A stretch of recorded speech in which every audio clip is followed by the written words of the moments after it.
Welcome to ABCs of ADUs and Passing Local Ordinances. I'm your host, Nicole Ware, Associate State Director of Outreach and Advocacy for AARP Ohio. I lead the community outreach and local advocacy efforts in Southwest Ohio. I know that many of you are joining us from across the state. We always like to see where you're from, so tell us in chat, from what city are you joining us today?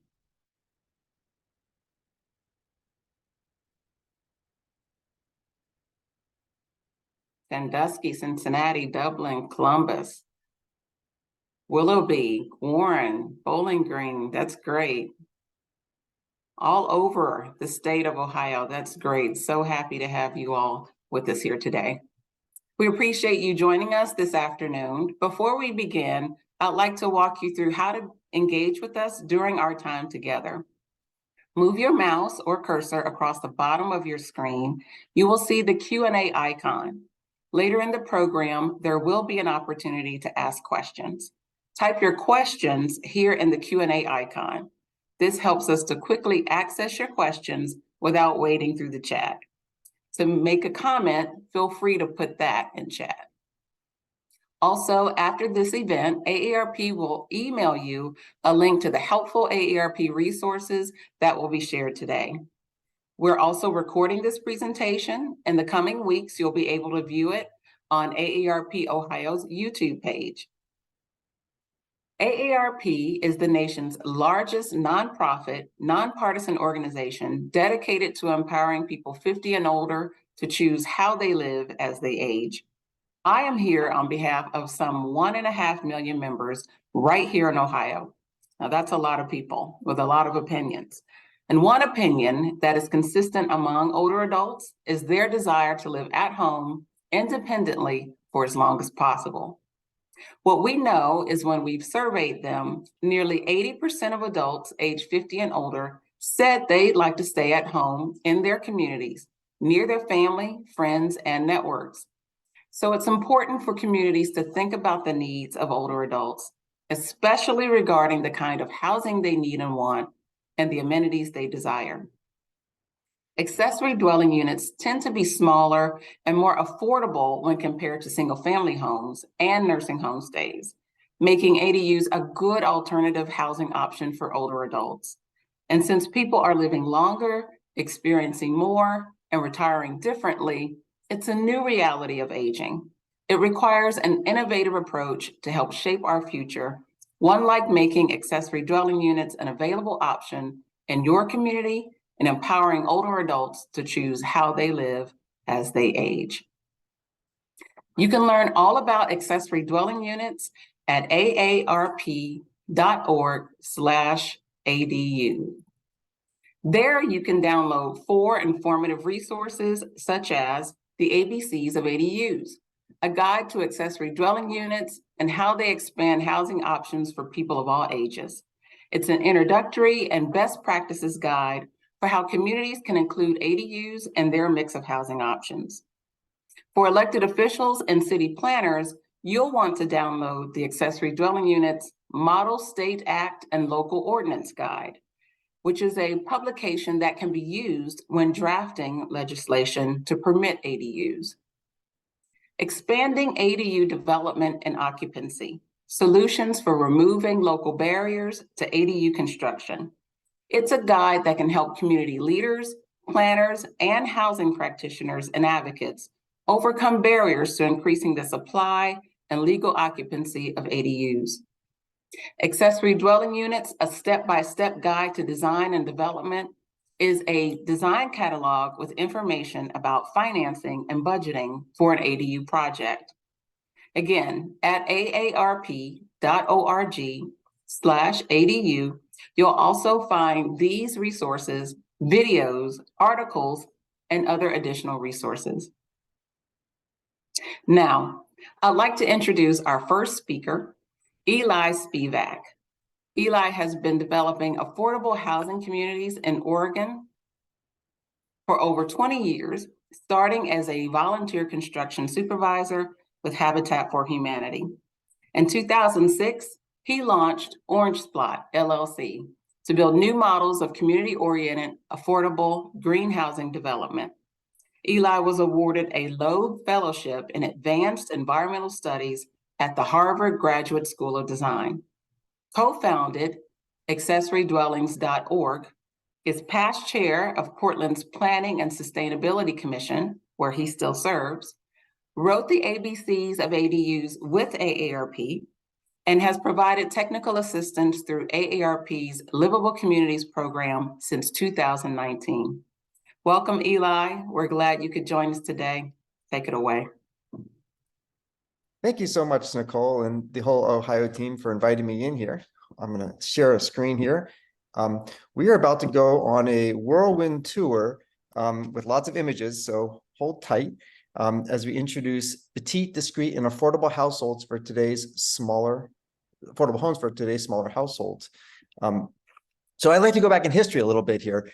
When we were first building homes in our country, we had all sorts of types. We had cottage clusters, we had row houses, we had people with wagons, boarding homes, and on the bottom right there, that's an accessory dwelling unit, although that was where Thomas Jefferson lived when they were building Monticello. They lived in the ADU first, and then they built the big house later, which was common in historic days. But nowadays, we've zoned most of our cities for single-family homes, one per lot, spread out pretty over large portions of our cities' areas. So there's a lot of reimagining of neighborhoods to re-legalize accessory dwelling units, but also going bigger, maybe duplexes or triplexes or fourplexes or cottage clusters. There's opportunities to go smaller, like tiny homes or shared dwellings, and also a chance to maybe bring back some of our old zoning. So I'm going to focus mostly on accessory dwelling units, but we'll come back to those other items at the end. So first, we want to reintroduce the ADU. And I say that because we've had this for a whole history of our country. And because AARP members in particular are strong advocates and leaders to get these done. 3/4 of people over 50, as we just heard, want to stay in their homes and communities. Home sharing is on the rise, and 1/3 of homeowners are interested in building an ADU for help, income, and companionship. Now, accessory dwelling units is an awful name. I admit that. Listed below here are all the many different names we call them over the years, but that's the name we're stuck with. So that's the name I'm going to use for this presentation. But what it is a smaller dwelling unit on the same lot as a single family home. And every city has a slightly different way of defining it, but usually they come in 3 types. One is a detached accessory dwelling unit, a separate structure. Another is an addition to an existing house to have more living space. And the third is sort of a carve-out ADU, where you take a portion of the space of the existing house and you make it into a separate dwelling with its own entrance, its own kitchen, and its own sleeping quarters. So they come in all styles from different parts of the country. You have coach houses, casitas, alley homes in Washington, D.C., where I grew up, barns, you name it. And then in Ohio, of course, you've got examples also. It wasn't hard at all to find on the internet pictures of historic homes in Ohio that are really traditionally accessory dwellings. Some examples of detached ones that can be tucked in the woods. Garages can get converted into ADUs to provide housing for people instead of for vehicles, or for stuff that's stored there. Corner lots, sometimes they're tucked behind an existing house or on the side yard. Oscar the Grouch lived in an ADU in the front of his home in Sesame Street, although those aren't illegal in most jurisdictions. And then just think of the variety of shapes and sizes. You name it, there's any kind of architectural design in the neighborhood, you can find an ADU that fits in. They're sometimes hard to see, though, because 2 reasons. One is that the rules of the zoning code make people keep them discreet, but the other is because sometimes you just can't even tell they're there from the street. So I've circled in a row house here. You can see a little basement apartment. You can see this is an example from Evanston, Chicago on the bottom left, where you've got a small house behind the main house. You can barely notice it. And this is in Washington, D.C., where the only way you can tell there's a basement accessory dwelling unit here is there's a separate electric meter on the front. So ADUs are not the same as detached bedrooms. This would be a structure behind a house that has maybe a bedroom space, a bathroom, but it doesn't have a kitchen. Kitchens are a key element of an ADU. And you might have seen tiny houses. I love tiny houses. I've built some of them. And they are also not ADUs because legally they're not buildings. An ADU is a building. Tiny houses are on wheels, so they're usually treated in codes more as a mobile structure or a vehicle. So why are people trying to legalize ADUs? This is from Terms of Endearment, by the way, the backyard in Texas. One of them is familiarity and acceptance. People know what they are already. It's not like a new housing type. It's an old housing type that we're re-legalizing. Another is to expand housing choice. In most cities, the preponderance of land area are single-family homes on large lots. And then you've also got apartments and high-rises that are much bigger and intense uses. ADUs are a way to providing smaller homes in the areas of the city that typically are just single-family homes. So it's a new housing choice we're bringing back. And so just to give an example of how cities are zoned, in northeastern Ohio, you can see the yellow and the beige areas on this map. Those are generally single-family zoned areas where you might not be allowed to build an ADU now, but maybe you'd like to have that option. And if you home in a little bit closer, this is one community in Cincinnati where you see the yellow and the beige and the light colors on this map. Once again, those are single-family zoning. And that means that probably what you can be allowed right now, until you just actually did a code change, is one house per lot. In Portland, Oregon, which is where I'm from, we're no different. Most of our city is zoned single-family. That's the yellow on this map. Another reason some communities are allowing ADUs is because that zoning I just shared, where you've got low density zoning across a large percentage of a city's land area, sometimes that was exclusionary in intent. And I'll just speak the story from where I live in Portland. We used to have restrictions on who could live in a house based on their color or their background. And those became unenforceable early last century. But when it became unenforceable, some cities responded by zoning lots of single family areas because they figured out that if people couldn't afford to live there, that might mean that those people who were not white couldn't afford to live there also. And zoning became a proxy for other forms of exclusion that had become illegal. And this happened all over the country, where single family zoning spread significantly in the 1950s and 60s as a way of sort of segregating out lower income folks who couldn't afford their own house on their own lot. So sometimes legalizing accessory dwellings or other types of infill housing are a way to bring back less expensive housing choices for a more variety, more diverse populations. Another reason for ADUs is they're adaptable.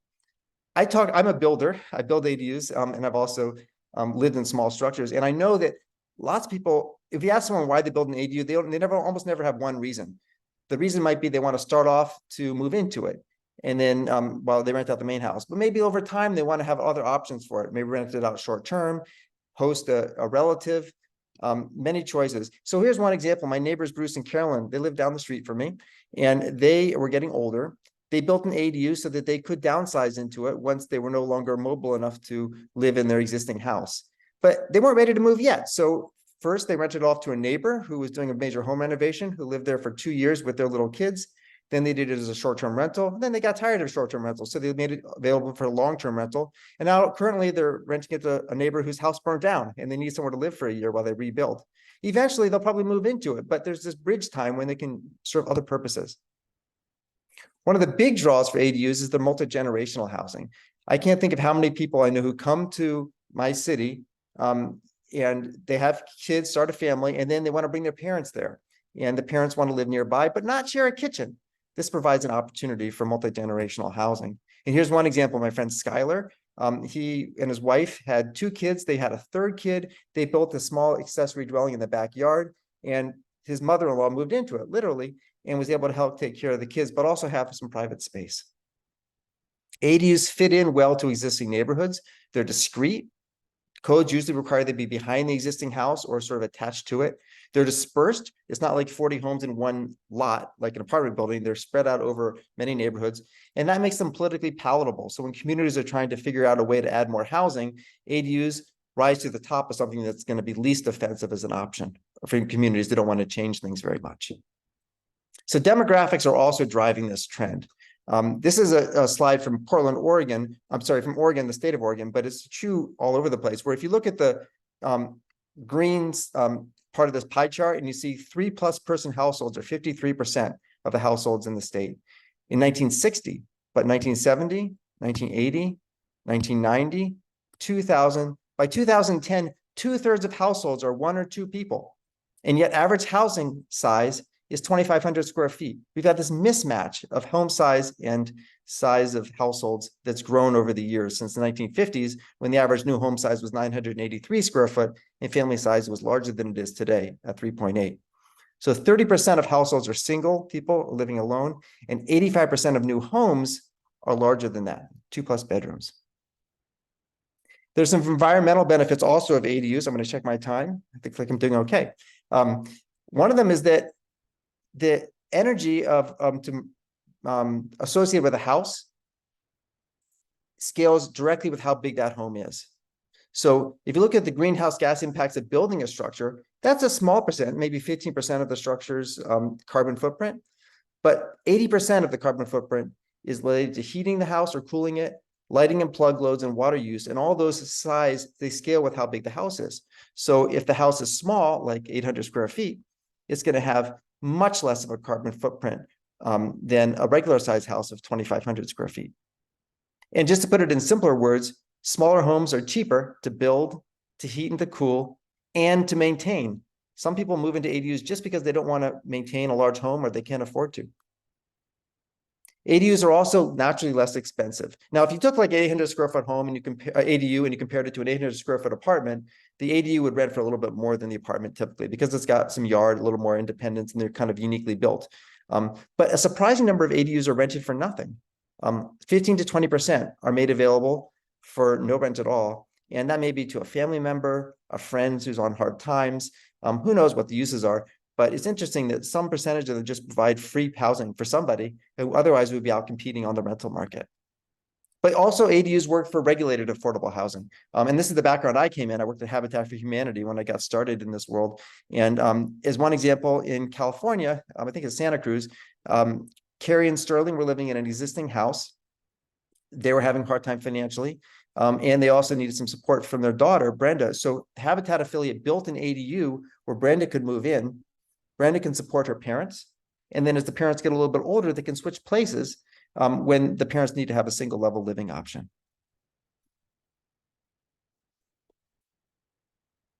ADUs are also a great niche for small and emerging contractors and architects. I can't tell you how many small builders or designers get started designing and building a small ADU.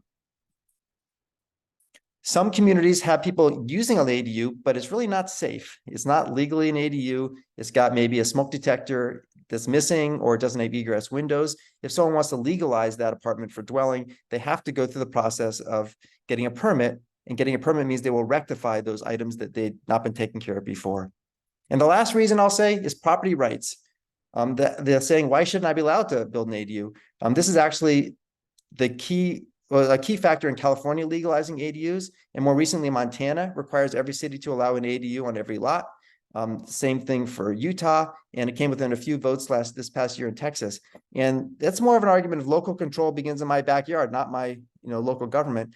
And that's been one of the persuasive arguments people have made to legalize these things. So I want to step back for just a minute, take a breath, and get real about who actually builds ADUs and who lives in them, because it might not be what you think. First, it's not the Fonz, although he did live in an ADU over Mr. Cunningham's garage.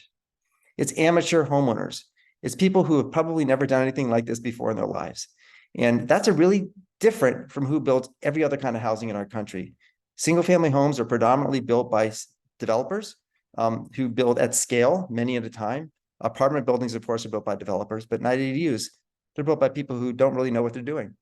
So here's one example. This is a great example from Lisa. She built an ADU in her house for her 92-year-old mom, and she had never done it before. So she had to go through all these hoops to learn how to do it. She needed some hand-holding along the way. So some of the challenges people overcome to build ADUs is they have to go through a permitting process. And in Cincinnati, you've got some great codes that make this relatively easy, but some places you have to go through a land use process where your neighbors might weigh in on whether you could be allowed to build this thing or not. You might manage a general contractor or an architect for the first time. They're not easy. They're expensive. Per square foot, they're more expensive than other housing types just because they're small and usually they're in the backyard where it's hard to get to them. There's not a lot of efficiencies of scale. Financing is available through home equity lines of credit, or some people have cash or can borrow against their existing house, but it's not as much financing as like buying a car.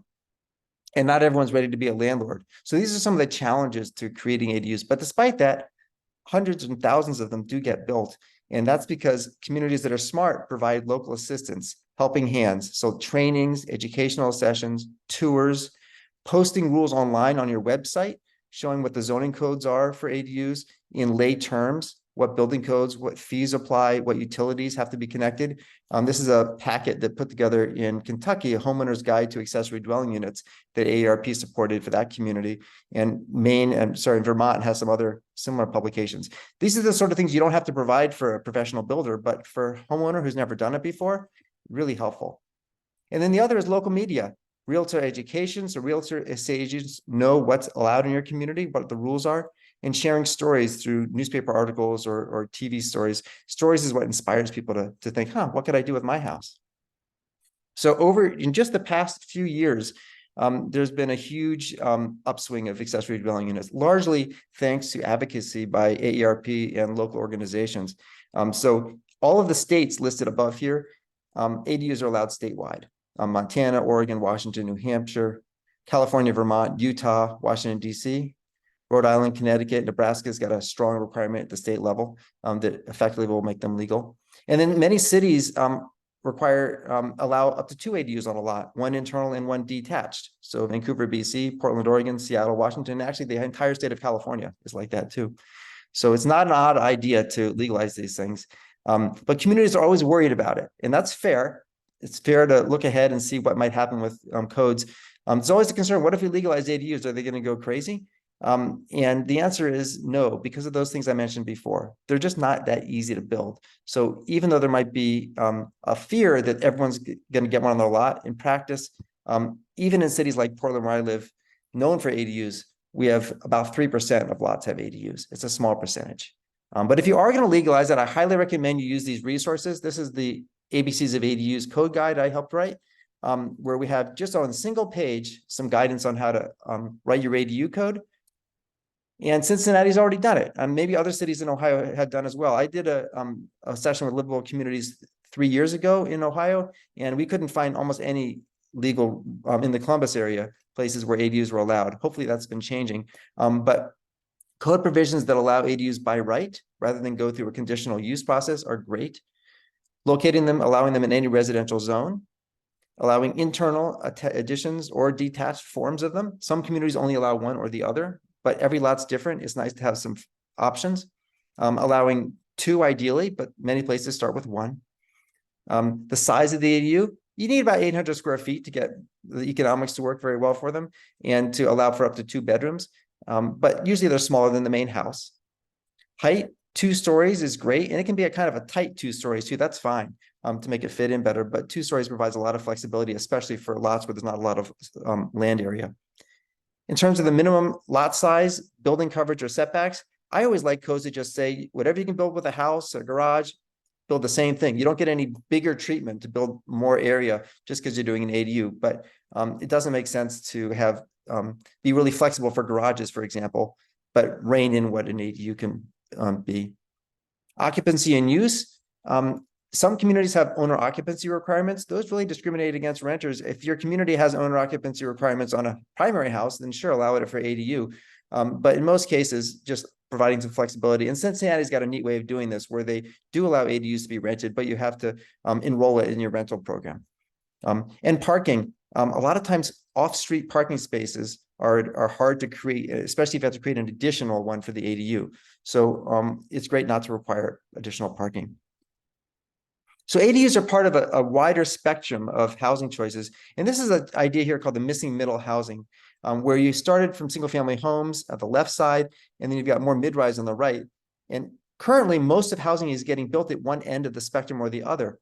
But ADUs are kind of focusing in on this smaller side where you're ADU, but maybe also a duplex or a triplex. And those historically were mixed with each other in older neighborhoods. It stopped happening in the 1950s and 60s, but if you look at neighborhoods before that, oftentimes you had the whole mix of these missing middle housing available. So some code changes that some communities are already doing. One is to go a little bit bigger than ADUs. In Oregon, the whole state of Oregon, on any lot, you can build 1, 2, 3, or 4 units, or a cottage cluster if you have a larger lot.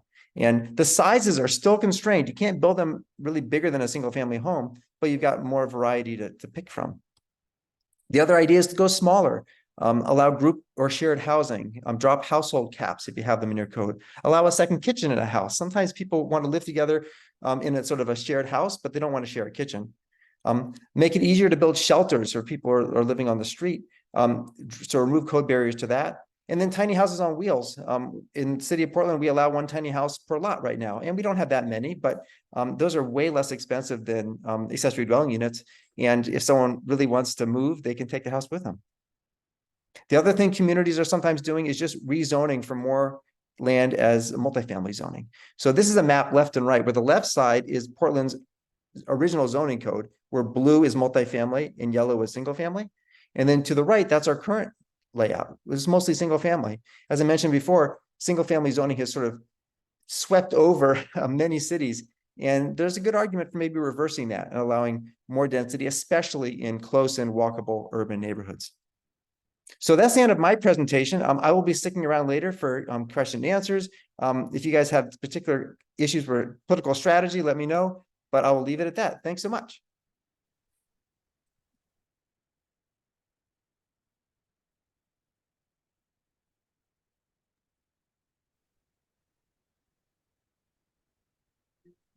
And I guess I ended early, even though I had a lot of slides. So we'll fill in.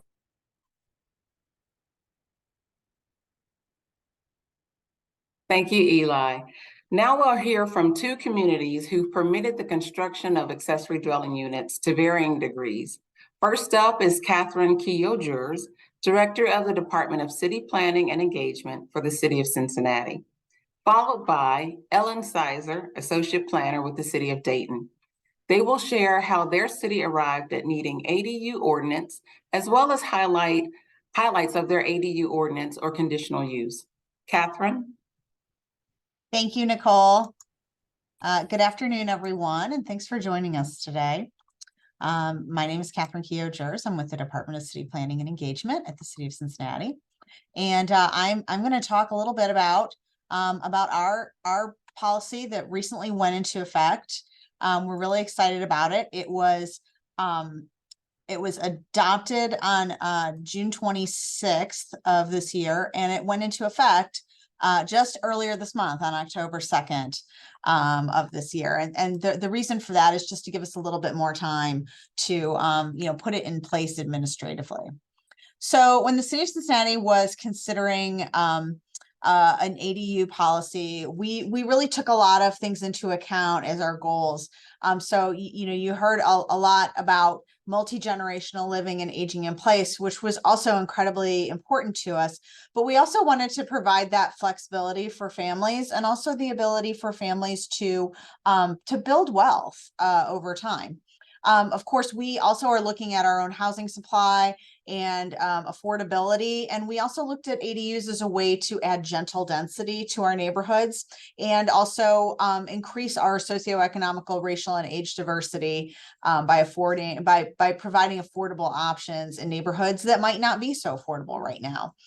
We also did look at the environmental impacts, and the fact that many of our ADUs are going to be built with more economically or environmentally sustainable materials, and also use our existing infrastructure to help build instead of requiring us to build new roads. And finally, we in Cincinnati are we're really dedicated to trying to support our neighborhood business districts. We have 34 really long-term traditional commercial areas that are in our neighborhoods. And we recognize that by adding density around those neighborhood business districts, we're going to do a better job of supporting them. So I do want to introduce you to our definition. If you're a planner, you know that one of the first stops in the code that you go is the definition. So in developing our definition, some really important pieces to note is that it's a self-contained dwelling unit for occupancy by one family. And it includes its own entrance, kitchen, bathroom, and sleeping area, located on the same lot as a larger single family dwelling, and that larger single family dwelling serves as the principal use of the lot. And so we do see the accessory dwelling unit as subordinate and incidental to the larger single family dwelling. And I included this little graphic because it's been really helpful in explaining to our community what we mean by an accessory dwelling unit. And then it can be either interior to the home, such as a basement conversion or an attached ADU, maybe on the back or the side of an existing building, or it could be something that's detached, a brand new detached ADU or a garage conversion. So I just wanted to include that to show how that has been helpful in helping people really grasp what an ADU is. We were really fortunate to have a couple of groups that acted as our champions through this process. And the concept of bringing ADUs to the city of Cincinnati really started with our property tax working group. So property tax working group was formed in 2018. And really its purpose was to provide support to some of our legacy homeowners. Those who are either, maybe senior, who have been in their homes for a long time, maybe they're on a limited income, those with disabilities, trying to help folks really stay in their homes and continue to thrive in their neighborhoods for as long as they can. And this was a pretty significant public process.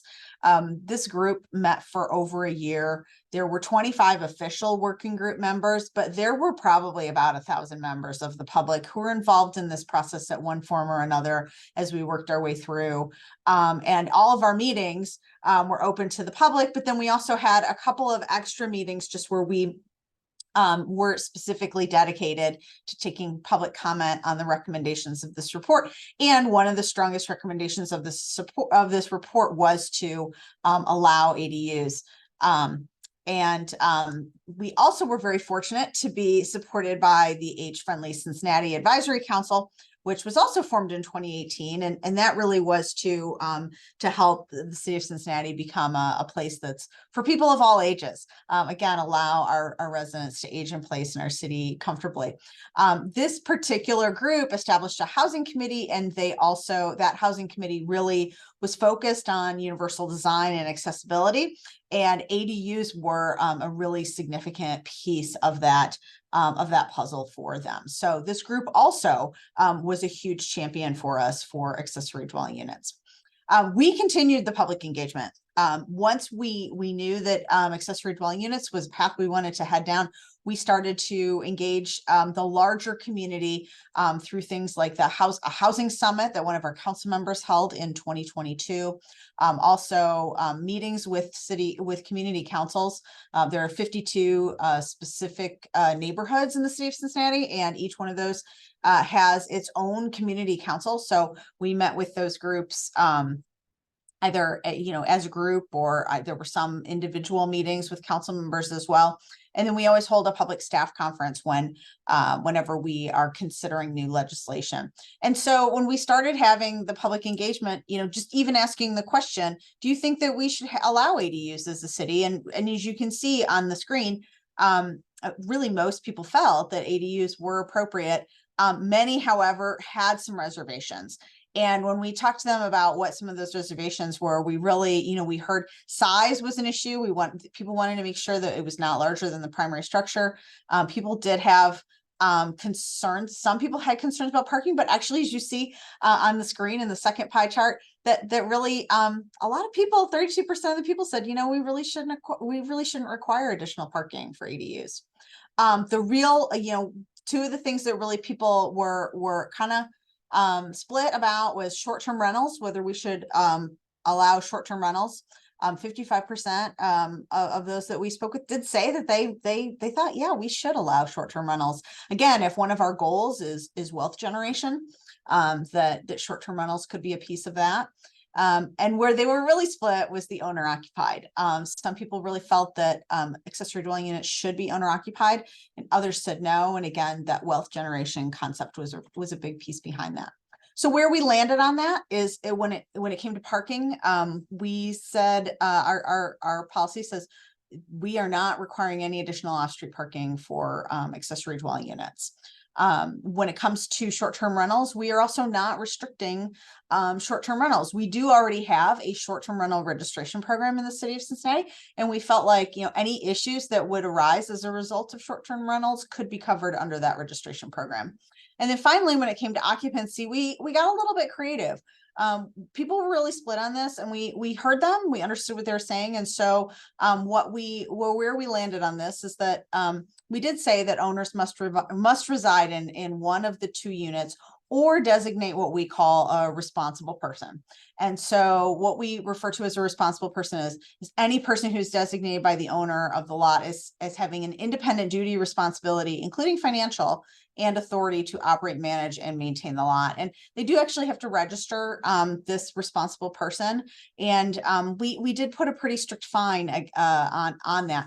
And part of the reasons that people were concerned about owner occupancy is they were really worried about, institutional investors coming in, or, maybe not so great landlords who might be taking over some of these. So we felt like this occupancy requirement with the responsible person really addressed that issue.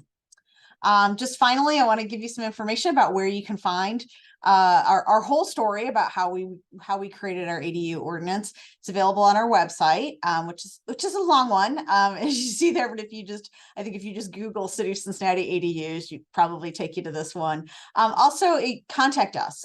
We have a zoning information line. Phone number is there, and then I also included the email address for our zoning administrator. Emily Ahaus is our zoning administrator and deputy director. She is really a great place to start if you're interested in learning more of the details about our policy. So with that, I'm going to stop sharing my screen, and I'm going to hand it over to Ellen Sizer, who is from the city of Dayton. Take it away. Hello. Hi, everyone. Thank you so much.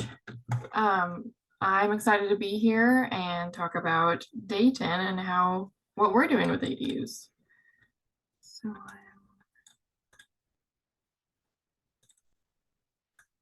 okay. Can everyone hear me and see me okay? I'm hoping not. Let me know. So for Dayton, this ADU kind of transition was kind of commingled with our age-friendly efforts, similar to Catherine as well in City of Cincinnati. And basically earlier this month, Dayton became kind of an age-friendly city. And one of those key components of age-friendly is through housing. And so we kind of think of housing as the longevity driver. A lot of the same points that were made earlier are the reasons why, but I'm going to just kind of go into Dayton specifically and kind of our journey. So just like in the City of Cincinnati, we have our own definition for an ADU in the zoning code, and it's very much what you guys have heard already, but I just wanted to point out that we have an ADU that is allowed to be attached to the primary structure as well as detached. So there's a little more wiggle room with that as well. I also wanted to just point out our ordinance.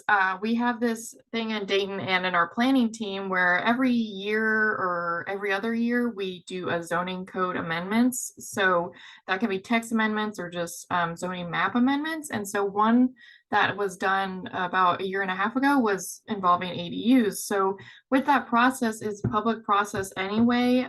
We just kind of want to have the best representation of our city through our zoning code. And so one way that we wanted to do that is the prominent topic of today is housing. And so what we did is we changed kind of how you can get an ADU into Dayton. So previously it was just you had to, if a person wanted to apply to make or rehab a house for an ADU, then they would have to go to the zoning board and basically ask for them to change the zoning code and ask for a variance. But this text amendment from about a year ago allows ADUs to be a conditional use. So what that means is basically in any residential zoned area in Dayton, you can request ADU as a conditional use and not change the code itself, but it's already a permitted use just with some conditions. And I wanted to zoom in, but I don't think it looks any better, but just so you can see what the wordage we used for our ADU and reason we wanted to have it. So I wanted to just quickly just include an example just to show where ADUs have recently been requested, and surprisingly a lot of them are in our historic districts. I think we've had about five to six cases already in the previous year of requests for ADUs, and all of them have been accepted by the zoning board. And for this one in particular, it's in our Inner East district. And as you can see, this beautiful home, and they already had this, like, I don't want to say garage, but tinier home in their side yard / back, and they requested to make this an ADU. And they're currently working on it now, so I don't have any after pictures, but here's kind of what residents are thinking, and they wanted to use that for their parents. So their parents will eventually move into their backyard alongside their home. And then just quickly, I just wanted to quickly mention kind of other ways that Dayton's thinking about this middle housing that was mentioned earlier with Eli, and how, because housing is such a prominent issue, not only for Dayton, but for everywhere, we wanted to just make sure there are multiple facets. So in addition to ADU, people have looked into, residents have requested, and our team is looking into short-term rentals, and we're actually changing the zoning code to make those more feasible, as well as tiny homes. We have about 3 or 4 initiatives of tiny home villages for either anyone, or some of them have specific goals for the unhoused or veterans or that type of thing. And then the last one is the residential infill, and that's just kind of a catch-all that it can mean tiny home or short-term rental, but it's just thinking in a broader context of what can we do as planners to make sure that we can fill in the gaps of our residential areas in a way that impacts the community in a positive way, and also perpetuates this middle housing identity. So mine is short and sweet, but I just wanted to point out just kind of Dayton's already working towards making ADUs a permitted use.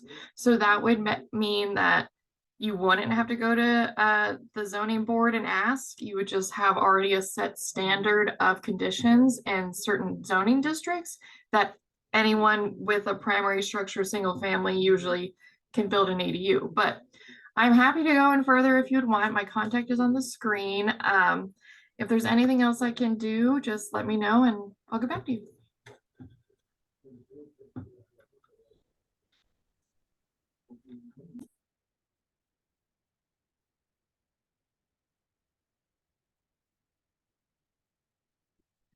Okay, well, thank you, Catherine and Ellen. That was very helpful. Okay, now it's time for the Q&A portion of our event. If you have questions for any of our speakers, please put them in the Q&A icon. I see that many of you already have.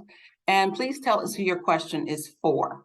So our first question is from Nolan, and he's asking, what steps does a person have to take to begin the process of getting permission to open an ADU in a family home neighborhood? Does the home have to be owned by the person instead of interested in opening it? So what's the first steps to get started? And that's to Eli. I'll start. The first step is to contact your local permit office, because rules, there are some states that I mentioned in my presentation where every community allows ADUs. So the rules are consistent across the state, but Ohio is not one of them. So your rules are a little bit different. So I would talk to one of the people, if you're in Dayton or Cincinnati, who's on the screen with me. And so that's the first step. And then the other key item to wonder about is, are ADUs allowed by right? Meaning that you just check the boxes and you can build one, or is there some discretion in the process? It means it goes to the planning commission or some other body or staff to decide whether it qualifies or not. Because then you have to make a judgment call on how much energy you want to put into it in terms of design time, knowing that you might get a thumbs up. You probably will get a thumbs up, but you might as well get a thumbs down. So that's time at risk. So that's why we like codes that are clear and objective standards. You can do it by right, but not all codes are like that right now. So finding out the rules is the first step. Perfect, thank you. I'm going to stick with you for this next question, Eli. For those who are interested in ADUs, what are some ways to plan and pay for building one? Great question. It is changing over time, the answer to that question. So there's, when ADUs started going gangbusters in some communities, people mostly built them using cash or home equity lines of credit. That was the predominant source of funds. And then as banks and local credit unions became more aware of how ADUs work, then people started to get second mortgages to pay for them, and they make the payment off of rent from that ADU, or else they had maybe they just have enough income to do it. And that's become even more common now. The interest rates are rising because people don't want to refinance their existing mortgage that might be at 3%, with something 2 times that now. So second mortgages are more appealing as an option than they were 9 years ago. And then another option is sometimes people buy a property with a loan. Now you can get one from FHA or Fannie with the plan to build an ADU on it, and you can get financing for the whole thing all at once. That takes a little more planning, but for especially houses with existing ADUs, but somewhat new ones, you're now getting better guidelines from HUD in terms of allowing you to capture the rental income from the ADU in your formula for what you're allowed to borrow from your mortgage lender. So those are some of the, and I guess the last option is someone else's money. I mean, sometimes literally people, maybe the grown kids own the house, and grandma or grandpa wants to move into an ADU on the property. Sometimes grandma or grandpa brings the money to build it, and the people who own the house provide the lot. Okay, great, thank you. All right, so Sarah is asking, is it a problem if several ADUs are only used as Airbnbs? Does that create new housing? So I'm going to actually pitch that to Catherine, because I know you all dealt with that in your community engagement. How do you all address that? Thanks for that question. So the question is building an ADU and using it as short-term rental actually housing creation? Yeah. Well, yes, it is. And it is, at least in terms of how we looked at creating this policy, because we were looking at housing creation, but we are also looking at wealth creation. And so we've heard anecdotally from a lot of real estate professionals that there are folks who are looking for single family homes out there who can't afford them, and so are actively either looking for duplexes, or they are looking for places where they can purchase a single family home and maybe even build an ADU, or looking for a place with an ADU, just so that by either renting it out or renting it out as a short-term rental, they get that additional income that helps them just helps them with their housing payments. Okay, thank you. Can I piggyback on that for just a second? Yes. A lot of people get tired of short-term rental managing it. So I've seen many situations where people start off as a short-term rental, but it wears them out. And then the other thought is that communities, short-term rental dynamic is very different in different markets, whether it's like a tourist town or a college town, like it's very different. So many communities just regulate short-term rentals across all their housing types, single family homes, accessory dwellings, apartment buildings, and have consistent rules or limitations. And in that case, that's fine. Then you just treat an ADU just like any other housing type. Okay, great, thank you. So Nolan is referencing something you talked about in your presentation, Eli, redlining. Is that the same thing you're talking about as far as ADU zoning rules are concerned? It's not exactly the same thing, but it's a sister issue, where redlining is when mortgage lenders said that they would not make a loan in a certain geographic area of a community, which tended to be an area where non-white people were living, or at least at a higher percentages. Zoning changes are not the same thing, but the impact is similar, where some cities expanded single-family zoning to large neighborhoods, kind of knowing, I'm sure there's mixed intentions there, but one of the effects of that is that in order to live in that part of the city, you had to have enough money to rent or buy a house with its own lot, 1,000 square foot, or I'm sorry, 5,000 square foot, 10,000 square foot lot. And that effectively economically excluded a lot of people. So economic exclusion became a proxy for, in some cases, racial exclusion. Okay, thank you. So Richard is asking, do you know which municipalities in the Columbus area allow ADUs? I don't know if you want to speak to that, Eli, but if not, what we would tell you, Richard, is to check with your local zoning department, and they can tell you where they stand with that. Okay, so Jackson, Miami County has been looking to incorporate ADU language into their code. What things should we look out for? What are some things we should focus on with it being a county-based code? And so I'm going to toss that one to Ellen.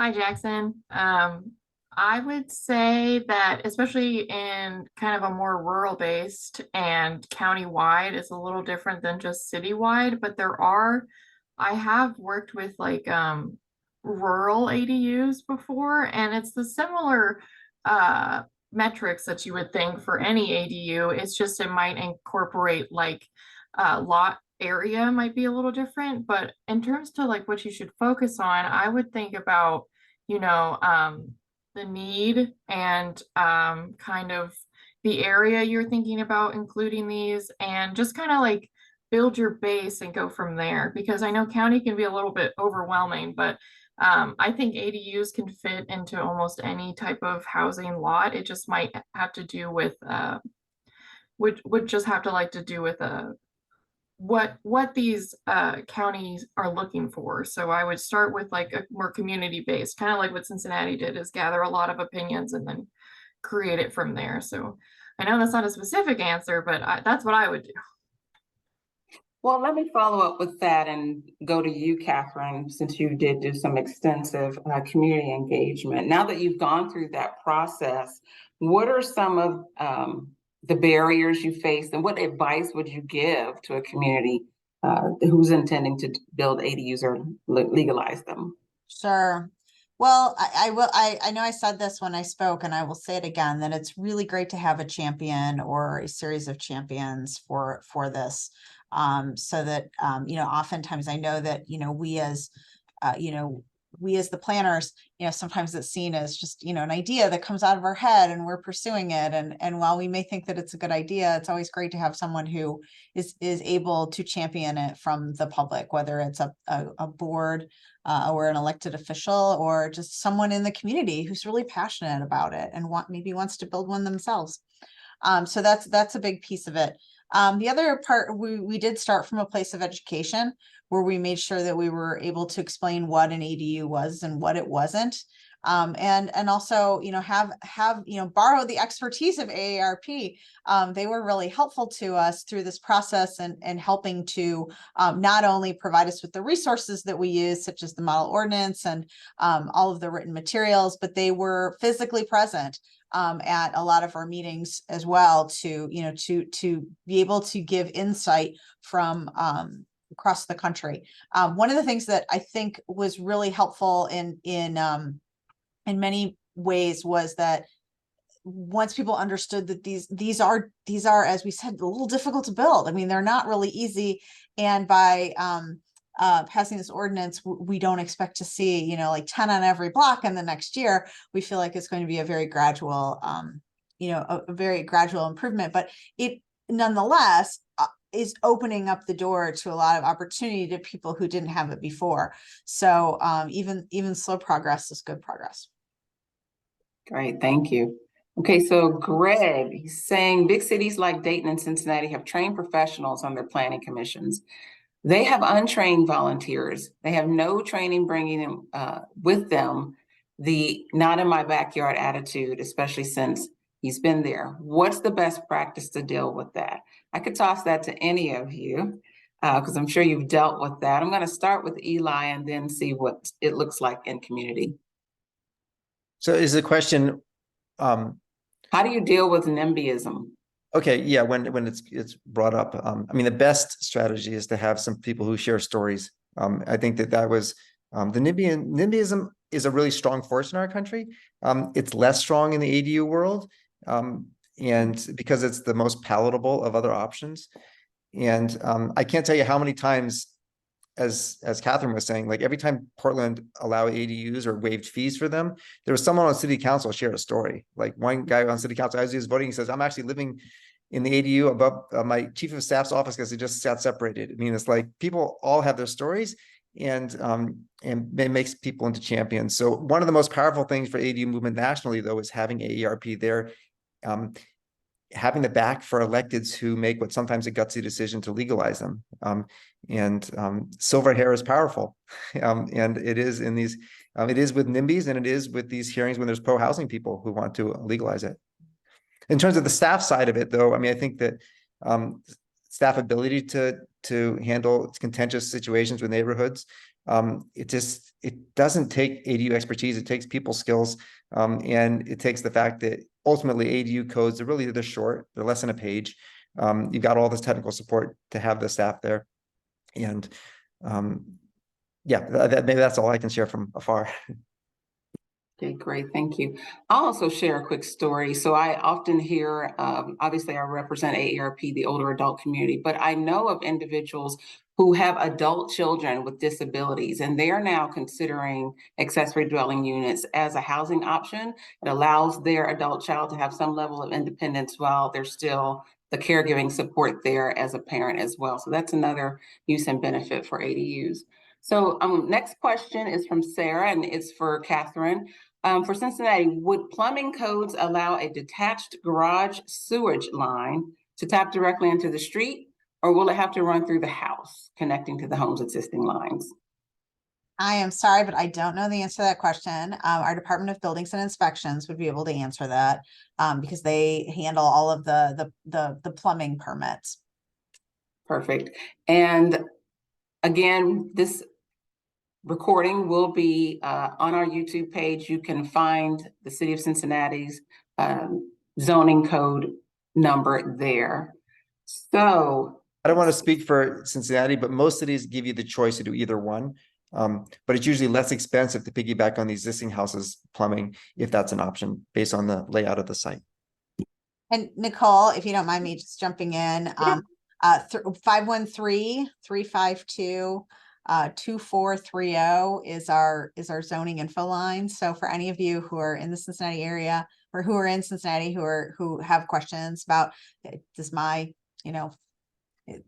how would this work on my property, or those questions like Sarah's question about plumbing, any of those that we aren't able to, our staff can't answer ourselves, we will get you in touch with someone from another city department who can answer that for you. So so that's 513-352 2430. 2430. Okay. Jennifer, how does it, this is a great question, get it often. How does an attached ADU differ from a two-family home? Eli. It's the size limit usually and the location. So a detached ADU is typically needs to be behind the main house. It typically needs to be smaller and oftentimes shorter than the main house. So it feels sort of subordinate to, and the codes are different on that, but usually there's some element of the regulation, and this is certainly true in Cincinnati, where the secondary structure needs to feel kind of secondary. But otherwise, but in terms of use, it's the same thing. If you're a mortgage lender, it's no different having a duplex in a house than an ADU, as long as there's no owner occupancy requirement. They're very financial in the financial way of looking at them. There's not really a difference. Okay. This question is from Gail. I'm not quite sure I understand, but I'm gonna take a stab at it. As a disabled senior, is there an organization that could guide me on adding an adult to my home? So why don't you reach out to people working cooperatively? They are a nonprofit here in I don't know if you're in the greater Cincinnati area, but if you are, contact them, nonprofit that works with older adults and housing issues and doing repairs. They might be able to point you in the right direction. Okay, last question from Greg, not the last question, sorry. Next question from Greg. Are there different size and setbacks for ADUs? Ellen, you want to take that? Sure. It just it depends. But it kind of depends on the city and the municipality in general. But yes, there is usually a required setback, and like Eli was saying, it's usually in the back of the home. So kind of just depending on where the primary structure is would designate how far or close it is to the ADU. Okay, great. I'm actually going to stick with you, Ellen. So currently Dayton has a conditional use ADU ordinance. Why might a community consider a conditional use ordinance versus by right permit of constructing ADUs? Sure. Yeah. So I guess in Dayton's case, the reason they went that route instead of straight to by right or permitted is kind of a gradual period of like, see how this goes type of thing, and how many people would actually be interested in pursuing an ADU. So I guess like depending on the size and capacity of a staff, I would say that, and also kind of like I don't want to say like culture, but the culture or the environment of a city, like, are they already for ADUs? Is there already talk about it? So depending on the setup of the zoning code, like in our code right now, we could easily put ADUs as a permitted use into any single family residence, and it would probably not have that too many issues. So I would look at that first as a planner. That's what I would look at. But then secondly, I would also just think, what kind of momentum is being built in the city or municipality that would, market more towards permitted use versus conditional use. So, and like I said, just a reminder, conditional use is still permitted use. It's just, it has to have conditions on top of it. So you can put it in this zoning code, but you'll have to go to the zoning board, and they're going to be like, that's great, but we want this far and this landscaping and this type of thing. So the permitted use would already have that kind of in stone in the zoning code, and then it would just kind of be easier to have one or pursue a ADU. Okay, so I want to follow up with you, one more question with you, Ellen, Sure. and then I'll go to Brady's question. So is having an ADU ordinance the next logical step, or might there be other options to alternative housing to Yeah, consider? yeah, that's a great question. I say all of it. Do all of it. Just kidding. But I would say kind of what Eli was talking about earlier, just like the history of ADUs, that it just kind of makes sense to move towards that direction now, especially with the housing crisis and affordable housing. And not all ADUs are built equal. You can be as expensive as you want. But I would say if you are looking more for a financial gain in your area or affordable housing gain, or you're like looking for a specific demographic, then there might be some differences of opinion if ADUs are for the right for your community. I would say that it is definitely something, if you're just beginning as a city, it's something to be aspirational about, but there are more temporary options. So like short-term rentals type thing, or even if you wanted to go bigger, just having that conversation is, I think, could be a great next step. And but I think ADUs are great, so having them I don't think hurts, but it depends. I hate that, but it does. Okay, well, thank you so much. So Brady, he has a great question. It's not in the Q&A, but I'm going to ask it. He's asking how ADUs impact the community's tax base. So I know I'm going to toss that to Eli. And Ellen, if you want to answer that, but I'll start with Eli. I'll only give a very short answer because property taxes are handled differently across many jurisdictions. But in most places that I've seen, even if property taxes are capped for the primary home, the ADU does get picked up on the property tax assessment rolls as contributory value and increases the tax base. But I'll leave it at that. If someone has more local information, jump in. Okay. Well, Ellen, you looked like you wanted to answer that, so I wanted to give you the opportunity. No, I was just going to say the same thing. Yes, it technically increases property taxes, but not as a lot as you might think. Okay. And so, okay, Catherine has rejoined us. I'm going to give us this last question unless we have more. Let me make sure I didn't miss any questions here. Okay, so we actually covered this already. It'd be a great way to end. So, Catherine, you're back with us. I am. My apologies. I don't know what happened. No worries. Okay, so let's talk about the environment. So a lot of people may be concerned that adding an ADU, especially if it's detached, might somehow, interrupt or interfere with the environment. How do ADUs impact the environment? Sure. I mean, we actually see ADUs as meeting our city's sustainability goals, really contributing very strongly, in part because we're not relying on new infrastructure to increase housing density in our city. So I think I mentioned, kind of referring to this as adding gentle density. It's adding a little bit of density. It's not overcrowding things, but it's also not requiring us to build new infrastructure like new streets or run new water lines or new sewer lines. We're able to use what we already have. We also know that ADUs, when they are constructed, they're new construction, and so they're usually probably built with sort of more environmentally responsible materials. They might have double pane windows. They might be using LED lights. So that also just contributes to the efficiency of that building. So we do, like I said, we do see ADUs as being a really strong piece of meeting those sustainability goals for our city. Okay, great. Thank you. Okay, so Lauren has a question. We actually started with this, but I think it's a great question to end on, and I'm going to toss it to Eli. Lauren is saying that her daughter wants to move into her house. Where should she begin? Where do you start the ADU process? Well, I think that going back to the first answer, I mean, asking your local planner if they're allowed, and that's partly to get information, but it's partly also to nudge your local planner to say there's demand for these things. And it's actually, you can hand them a copy of the ABCs of ADUs and say, hey, if you don't have this code already, you can do it in a page. The work's been done for you. But the other questions are, we bring in an architect or a designer just to help you figure out where physically can you put it? Where are those utilities going? Is it something that's going to happen within your existing house or detached? Thinking through every home's different site. So just the same process you might go through for a house addition or a remodel, you'll go through that same process for an ADU. So you'll need to bring in an expert to help you think that through. Excellent, excellent. Thank you.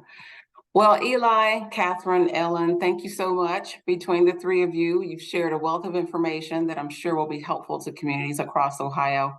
Eli is going to hang out with us for a little while longer, and we'll bring you back in just a moment. Catherine and Ellen, thank you for joining us today. It was a pleasure having you. Okay. So while we're nearing the conclusion of our webinar, let me remind you that after the event, you'll receive a link to aarp.org/ADU where you can download free resources. And in the coming weeks, this webinar will be on AARP Ohio's YouTube page. But before we close, we recognize that there may be some community leaders, planners, architects who might like to delve deeper into ADUs. Therefore, we'd like to offer you the opportunity to speak with Eli, and joining him is Tyler Bump, partner and project director at ECONortwest. Tyler has a professional focus on the intersection of land use planning and real estate investment that advances equitable housing, economic development, and sustainable development goals. Previously, he performed feasibility and policy analysis in support of Portland's ADU regulations and residential infill project. For those of you who'd like to speak with Tyler and Eli, just hang on for our office hours. They'll be on shortly. Otherwise, this officially concludes our presentation of the ABCs of ADUs and passing local ordinances. Soon you will receive a survey about this event. Please complete the survey to help us improve our offerings. We hope to see you at another AARP Ohio event near you, which you can find at aarp.org/local. Thank you for joining us today.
Hello, are we in office hours?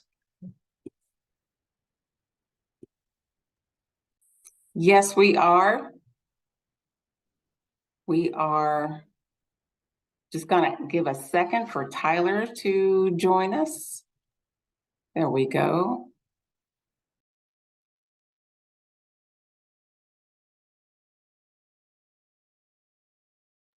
Okay, take it away. We have 22 participants still on with us. Please put your questions in the Q&A icon for Eli and Tyler.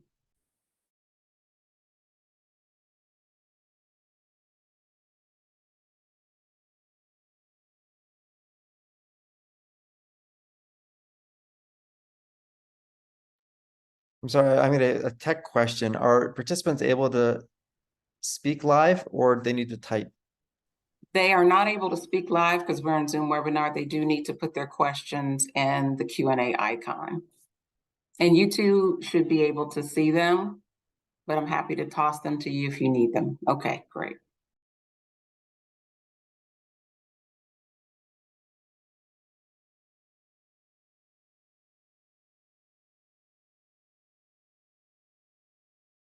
We have 20 people still on. So if you have a question for Tyler and Eli, please put your question in the Q&A chat. There you go.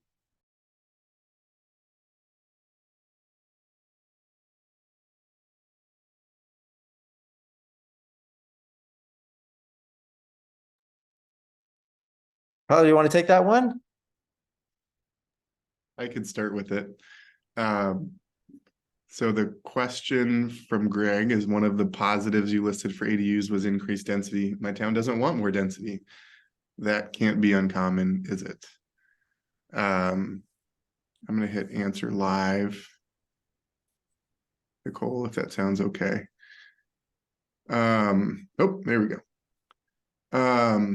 No, it's not uncommon. What we have found pretty consistently when we do this work, and not looking specifically only, well, looking at ADUs, but not only just ADUs, but ADUs across a lot of other housing types, including multifamily, other detached single family development, more of that sort of planned development, subdivision type single family development, is that most jurisdictions who don't necessarily want change or have concerns around density, frankly, are pretty open to ADUs because of the limited visual impact and limited impact on infrastructure systems and other services as well.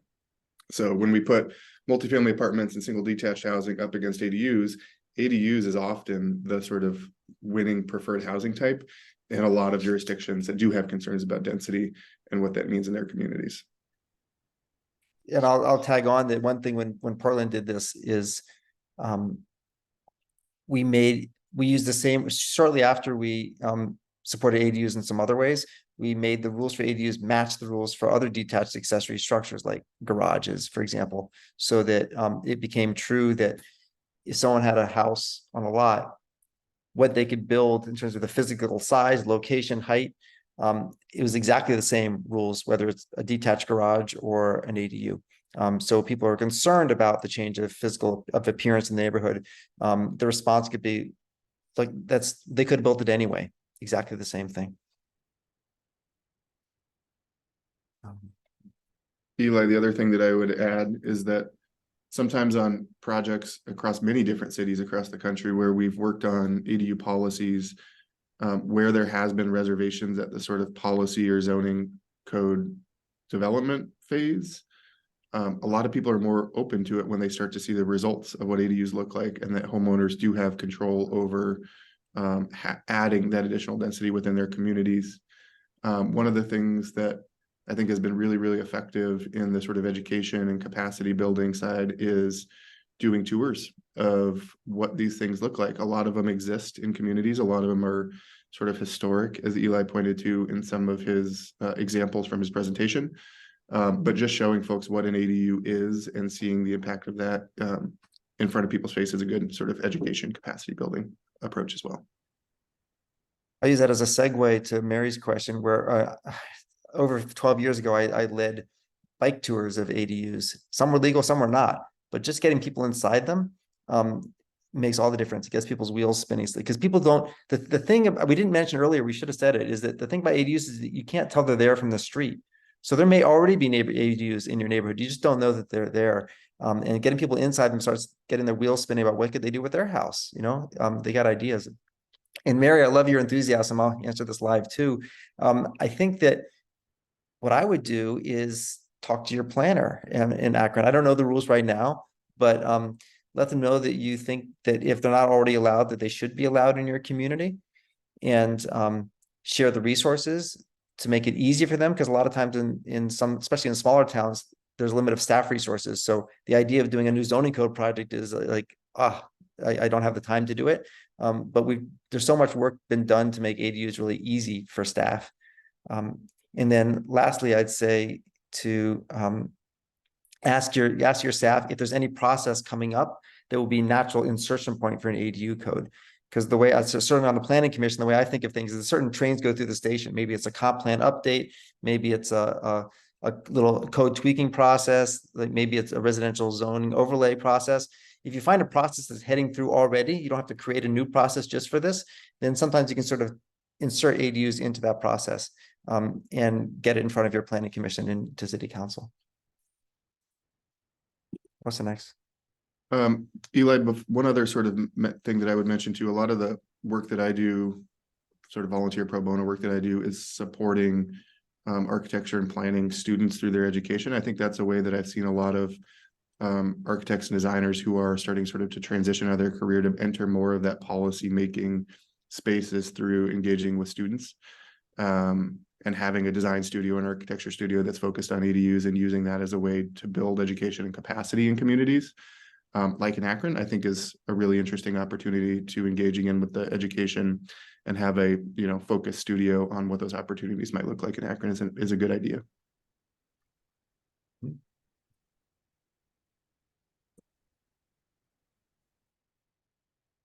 This next one from Carla, this is where I wish she could talk with us directly. So I'm not totally, so this is a neighborhood where there's been resistance to allow ADUs in concept at least, especially as to garage conversions or the percent ratio of structure to lot square footage or acreage. So I guess I need a little clarification. Or if someone wanted to convert their garage to an ADU, would there be resistance then? Or people are concerned about converting garages to ADUs? And I see additions to existing home is allowed if the percent requirements is met, but beyond that, no. If I'm interpreting that right, there are communities where you're not allowed to build an ADU, but you are allowed to double the size of a house with an addition. If that's the case, then there's a little bit of a fairness issue going on, where in some ways the visual impact on a neighborhood or structural impact is larger, is already allowed by right. Whereas like the same community might not allow an accessory dwelling to be built to the side of the house or inside it. So I'm not sure I totally get your question, Carla. I'm sorry about that. But if you want to send a follow-up, go for it.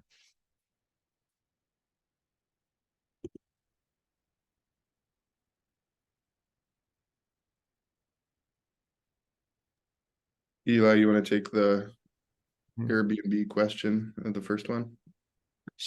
Sure. Yeah. And people are afraid of parties. And they're afraid of absentee owned properties. And this is where ADUs sort of, we're trying to re-legalize an old housing type, but they're also kind of the new thing on the block. So it sort of becomes the focus of everyone's concern about what might happen in a neighborhood.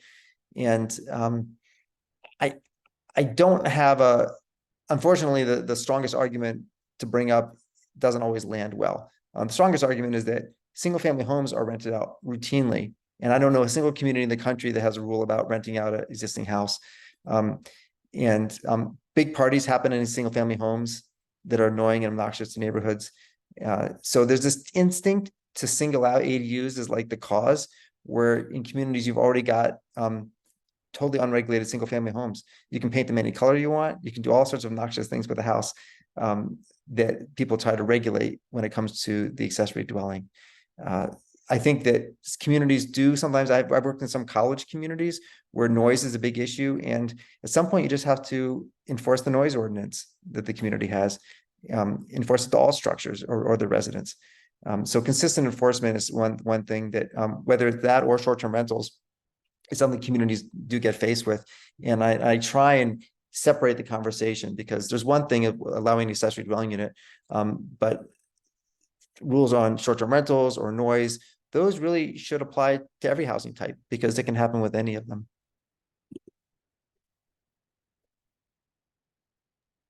Eli, I'll tag on to that too and say one of the things that Eli has taught me from a sort of policy development space is and some of the research that he's done around how people use ADUs after they build them, is that it's extremely flexible. And some people build them as Airbnbs because they know that they can make their finance payments on a loan. They know that they can sort of pay back other family and friends if they're able to pay off those ADUs, or pay off the ADUs that are built to short-term rentals. But that changes over time, and that some people use it sometimes as short-term rentals, some people use it as long-term rentals, some people use it as, you know, work from home during global pandemics or supporting family members at different points in their lives. So the flexibility of uses of ADUs is part of really the value in what they bring, and allowing them and understanding that they're flexible uses over time, I think is important. The other thing that Eli mentioned a little bit earlier is the recent changes from HUD and the Federal Housing Administration around how banks fund both acquisition and construction through rehab loans and FHA 203 loans. Changes that dynamic a little bit more, where there's likely going to be more funding availability through the federal government to be able to do that, because you can count on long-term rents for financing that you just weren't able to count on before. And I think that in and of itself is going to be a big sort of move to help move towards longer term rental solutions through that funding mechanism. I'll give one more answer on this, is that raw politics. If I don't know these questions, I can't tell whether they're coming from planners or neighbors or whatnot, but if it's coming from planners, it's powerful if you can get a few people, maybe even a back channel to some community groups, organizations, or maybe even AARP, to say nice things about ADUs. Because there will always be people to show up at planning commission meetings and city council to share concerns, reservations, objections, complaints. And sometimes it just takes a few people to say, actually, I kind of like to have one. You know, those stories can counterbalance the inevitable, you know, opposition. So if you can cultivate a few of those stories and people to actually show up, then that can make the difference to allow a code, because you won't make everybody happy. You know, I think you probably know that already. Are you looking at? I'm looking at Carlos to try to understand a little bit better. Oh, this is a code where a garage is required. Got it. There's some ways to address. So, okay, so a lot of communities have, I'm not sure I'm totally getting at your question, Carla, but I'll try. Many communities require additional off-street parking for a house, and then additional off-street parking for an ADU. So if you're trying to convert a garage that's serving as the off-street parking requirement into living space, then you've lost your, you can't do it. And there's a couple of ways cities do it. One is to allow, with an ADU, allow off-street parking that's not in a garage. So that would potentially be a code change. Another, sometimes cities are so, they cling so tightly to off-street parking requirements. It have like one space per unit. That sometimes they can get a little creative and say you have to provide one parking space per unit, including the ADU, but you can include in that total the frontage of the street that's unobstructed by a driveway. The logic being that you've got enough parking to meet the needs of the households living there without impacting neighbors. So those are, I've seen that strategy used, but it is definitely a challenge with zoning codes when they prioritize parking for housing for cars over housing for people. And you can use that tagline if you need to try and get that code changed.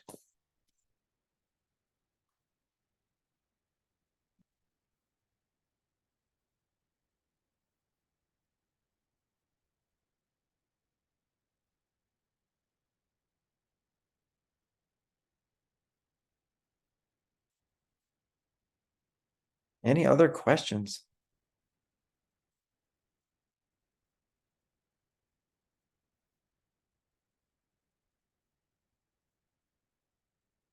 Well, I can't tell how many people are on here, so I kind of thought this might be more of a round robin room, but this has worked out to answer some questions. I think that with this engagement, there is an opportunity, if there are communities in in Ohio that would like to do follow-up, maybe a open group meeting, then let your AARP staff know, because we could do a little bit, half hour or so follow-up for people who are particularly trying to work on their situations to legalize ADUs. Other than that, though, I'm not sure if we're out of questions, we should move on. Any more?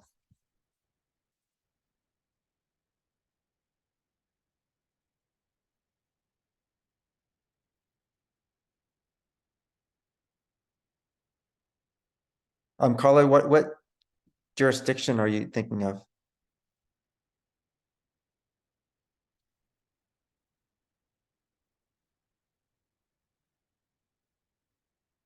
The reason I asked that question, I'll answer this live, is that Carla's asking, is the first step person to person? I think person to person is the first step. Yes. So talk to planning staff, find out what their history is with ADUs, what their appetite is for taking on a project. And then if it's a larger city, then it does make sense to establish a group or a lobby.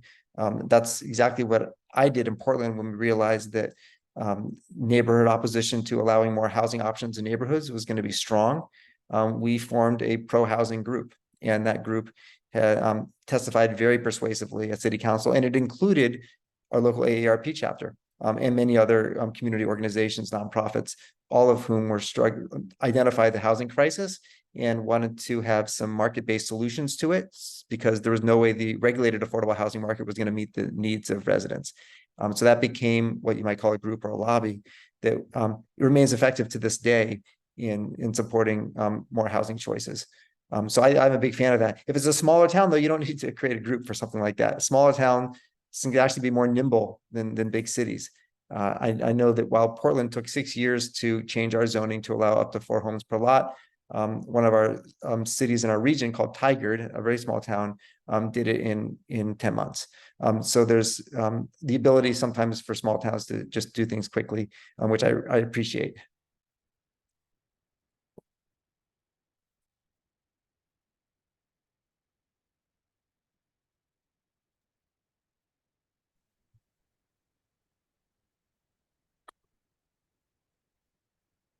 Okay, well, if there are no more questions, I do see the number dropping. I want to thank you all for joining us for office hours. Thank you, Tyler, and thank you, Eli, for staying on for office hours. Have a good evening, everyone. Thank you.